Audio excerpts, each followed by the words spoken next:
Board Game Binge. Bite-sized, bingeable board game content from across the industry. Can you talk about the difference that you've experienced in those two scenarios? One where you're doing it yourself versus that experience of, partnering with somebody. Yeah, absolutely. I mean, they're very different experiences. Solo design has its pros and cons.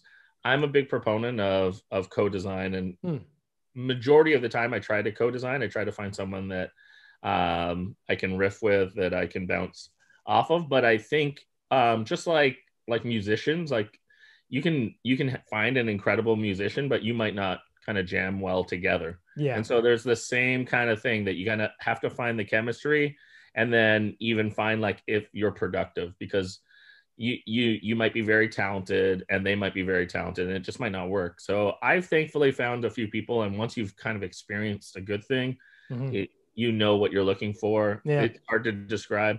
And so for myself, like I've worked with some great people. I work with like Erica Boyoris, and we did Bosk or Adrian, and we've done, for instance, Sagrada.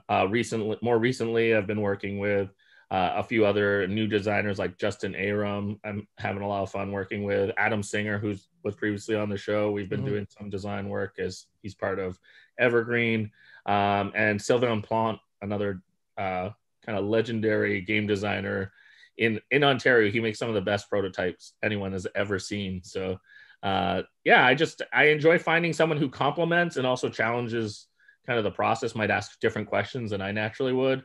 And I think that creates a new story, that I can tell a story or an experience. But the minute you mix someone in, that combo is going to tell something very different. How do you divvy up the responsibility? So, when you're designing, obviously there's, kind of the rat-a-tat back and forth. You're bouncing ideas off each other. Okay, what if we did this? What if we did that? But then when you get kind of past the core ideas, then those ideas got to get put down into something, either physical prototypes, tabletop simulator. You need to create something tangible so you can continue kind of working through the process. So who does that? Do you guys kind of buddy up on that? Or do you do it? Do they do it? How do you work that scenario? Yeah, that's a really great question. Every co-design needs to figure that out for them, because it's going to be unique. For myself, even from designer, that kind of morphs. I wear a different hat depending on who I'm with. But I would say that predominantly my role is often focused on pushing the design forward and really thinking through it as a product. Yeah. And so I'm probably more on the fine tuning and more on the mechanic side. And then also when it comes to like the prototyping, I often work with other people that are more talented artistically. And so I am not an artist, but I think I have a pretty good eye.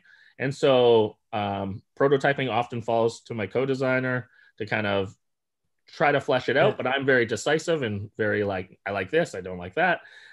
So as long as they can put up with that, it can be really productive. I often also handle all the pitching, and like pre COVID, I was at a lot of conventions and would kind of handle that side of it. And then some of the physical prototyping would often be done by my co-designers who maybe don't travel as much.